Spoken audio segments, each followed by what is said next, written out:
I'm Ben Meiselas from Legal AF, joined by Karen Friedman, Agnifilo. Some shocking developments in Georgia federal court where Donald Trump's co-defendant in the sprawling RICO case brought by Fulton County District Attorney Fani Willis, Mark Meadows, has agreed to testify and has been testifying during this evidentiary hearing in federal court.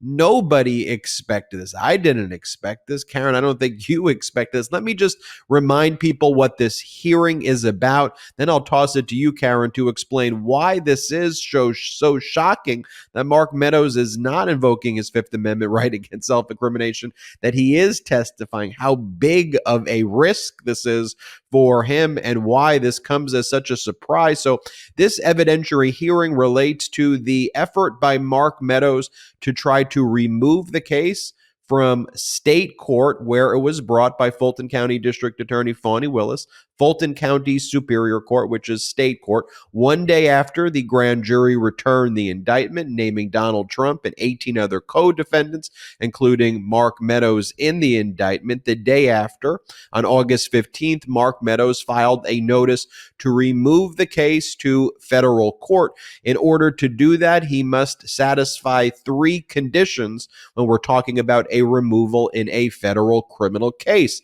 It needs to be, number one, he must show that he is a federal official.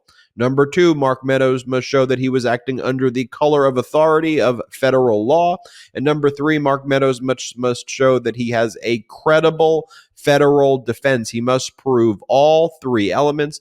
On previous hot takes, we talked about the briefing that Mark Meadows said, hey, I was just doing chief of staff stuff, setting meetings, setting schedules.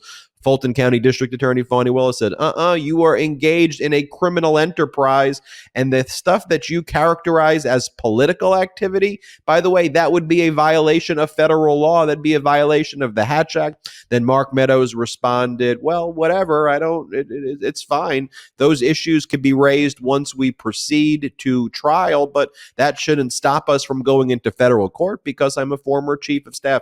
So the evidentiary hearing is to put on evidence. Mark Meadows is going to put on evidence to say why the case should be removed. Fulton County District Attorney Fani Willis putting on evidence why the case should be remanded or sent back to state court. So with that as the framework, Karen Friedman, Agnifilo, why was this so shocking? Are you surprised?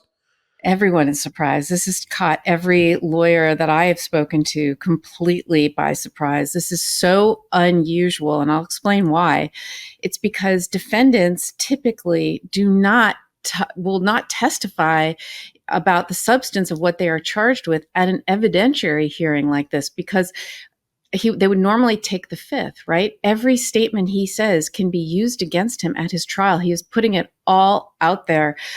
According to CNN's Caitlin Polance, he was on the stand already 3 hours, and that he testified about not just the 11,780 phone call, the perfect call, but he testified about every single allegation against him in the sweeping RICO indictment, as well as what's in Jack Smith's complaint. They talked about every phone call, every meeting, everything that happened. Fani Willis has had the opportunity to cross-examine him on her entire case. And it's just shocking that he would do this, right? It never happens. Defendants don't do this. They would take the fifth, and then because don't forget, at trial, at a criminal trial, he doesn't have to testify. There's no depositions in criminal cases. There's no requirement for him to testify at his criminal trial. The prosecution has the sole burden of proof, and they have to put on their case, and he could choose not to testify, right? He could see how all the evidence goes in against him, and then choose whether or not to testify. He has no idea what Fani Willis's evidence is against him. And what he talked about, apparently, is that the line between what was political and what was his job is very blurred. Now, why is that a distinction? That's a distinction because in order to get removed, he has to show not just that he was a federal officer, right? He's clear he was a federal official. If he shot someone, he can't then say, oh, by the way, I shot someone, but I'm a federal officer, so therefore I get to be prosecuted in federal court. He also has to show that he was performing a job that was within his job description, that was in the scope. It's very hard for him to argue that what he was doing here was in his job description, because there's a law called the Hatch Act that specifically says federal employees have to put a line between what's political or campaign related and what's federal government employee related. You know, you're really not allowed to campaign. You're not allowed to be involved in a campaign. In fact, Donald Trump has his entire staff of campaign. There's a chief of his campaign. There's people who work for his election and his campaign. That's a whole other separate staff that is not paid for by the federal government. And his federal employees aren't supposed to work on the campaign at all. They're not supposed to use even the telephone, the federal government telephone. They're not supposed to use office space if they're doing work on the campaign. They're not supposed to do it during their work hours. They have to do it on their own personal time. They're not even supposed to use email. Like, there's a very strict dividing line. What Mark Meadows testified, however, was there was almost no line, that because his job was so busy and so 24/7 and so intense, and that there was so much campaigning and work for the presidency that happened simultaneously, it all blurred together and the lines blurred together. And he said that it was often part of his job to arrange phone calls. And if he had to arrange a presidential phone call that didn't conflict with a political phone call, he could be the one to say, I know his schedule, so I'll make those arrangements. He was pressed by Fani Willis, apparently, and cross-examined heavily over and over again to find out, where is that line? Was there anything that you wouldn't do for him? And where he drew that line is, Mark Meadows said he wouldn't get up on stage at a campaign rally and campaign for Donald Trump. But short of that, everything else was free game.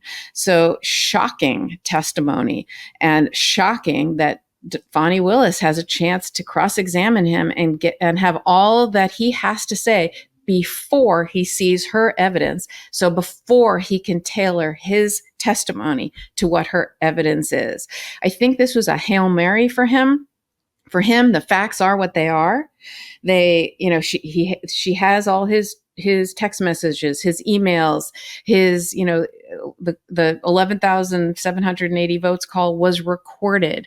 So much of the facts are what they are. And so this is his Hail Mary to put his defense out there, hoping to both get it removed to federal court, and then once it's removed, he will make the argument. He'll say, "Okay, judge, you've already found that this was I'm a federal officer performing. At least it's plausible, because that's the standard. It has to be plausible that he was performing his job." He's then going to say, "Therefore, the supremacy clause applies and the state can't prosecute me." That's a defense that he's going to put forward. He's already said he is. And what that means is there's something called in the Constitution called the supremacy clause. And it says that federal law controls. In other words, if I'm a federal officer performing my job, the state can't prosecute me. Only the federal government can prosecute me. And it appears that the federal government has already given him immunity through Jack Smith in his plea deal. So if he can get the federal judge, to rule that it was plausible that he was a federal official performing his job, it's a higher standard. It's not then, therefore, you're immune. He then has to prove that he was performing his job. It's not that it was just plausible, right? So it's a lower bar to get into federal court, but it's step one towards getting him to rule that, therefore, he was a federal official doing his job. So now give me immunity. That's his end game. That's his entire defense. He's putting all his eggs in one basket, and this is his Hail Mary to do it now.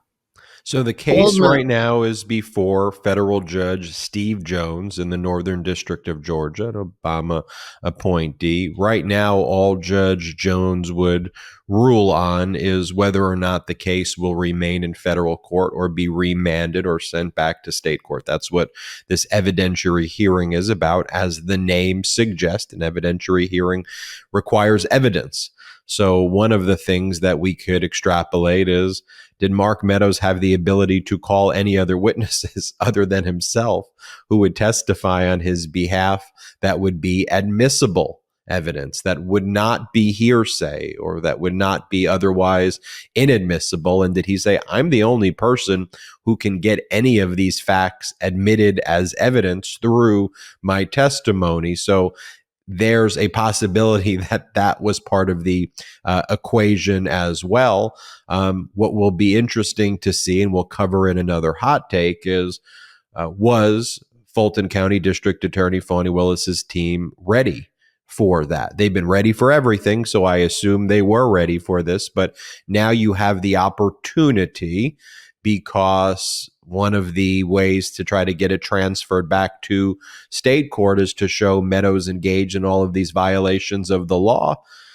Granted, your cross exam has to remain within the scope of the direct exam, but now that Meadows is there testifying, are you ready to cross-examine him on all of these other things to further incriminate him and to further prove all of these other crimes? Remember, before the special purpose grand jury, he invoked the Fifth after he went to the South Carolina Supreme Court, and they required his testimony before the special purpose grand jury in Georgia. So they never got to hear from Meadows. We don't know what Jack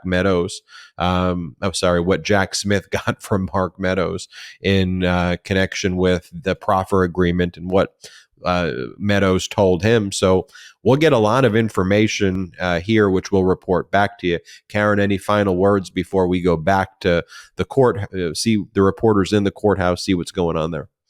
Yeah, just that there's no rules, right, when it comes to all of these Trump and Trump acolytes, right? Everything is different than what we expect. There's no predicting anything anymore. This is so unusual what Mark Meadows is doing, and this is really interesting. So stay tuned, and we need to follow this closely, because if this case gets removed federal court with Mark Meadows, others will certainly soon try to follow, and you could see the entire case going to federal court, and that will be very different because there's no cameras in the courtroom in federal court. So this is huge, and this will say a lot about what's going to happen in this case. Stay tuned. We'll give you updates there right here on Legal AF. Make sure wherever you get podcasts, you subscribe to Legal AF. It's super easy to subscribe. Just search on your podcast device. Legal AF, hit the subscribe button, and boom, you're subscribed. You're listening to Karen Friedman, Agnifilo, Michael Popak, and myself. And also go to MeidasTouch.com for all the breaking news of all things MeidasTouch. Have a great day, everybody. Hey, Meidas Mighty, love this report? Continue the conversation by following us on Instagram @MeidasTouch to keep up with the most important news of the day. What are you waiting for? Follow us now.